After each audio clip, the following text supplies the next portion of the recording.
আসসালামু আলাইকুম রহমতুল্লাহ।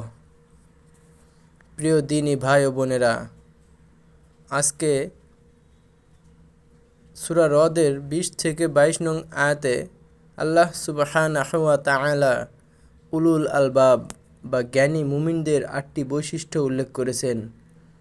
তাই আমি চেষ্টা করব আপনাদের মাঝে এই ২০, ২১ ও ২২ নং আয়াত তিলাওয়াত করে শোনানোর, এবং আপনারা হয়তো উপকৃত হবেন এটা জেনে যে আল্লাহ তাআলা এই জ্ঞানী মুমিনদের জন্য কি সেই ৮টি কথা বলেছেন।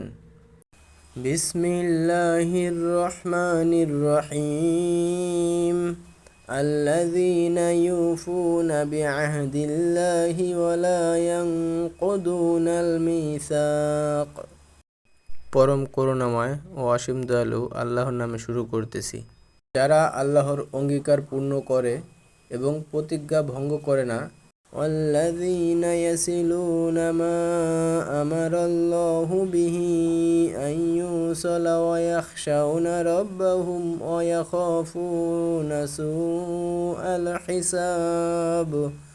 আল্লাহ যে সম্পর্ক অটুট রাখার নির্দেশ দিয়েছেন, যারা তা অটুট রাখে এবং তাদের রবকে ভয় করে আর মন্দ হিসাবের আশঙ্কা করে। والذين صبروا ابتغاء وجه ربهم وأقاموا الصلاة وأنفقوا مما رزقناهم سرا وعلانية ويدرؤون بالحسنة السيئة أولئك لهم عقبى الدار।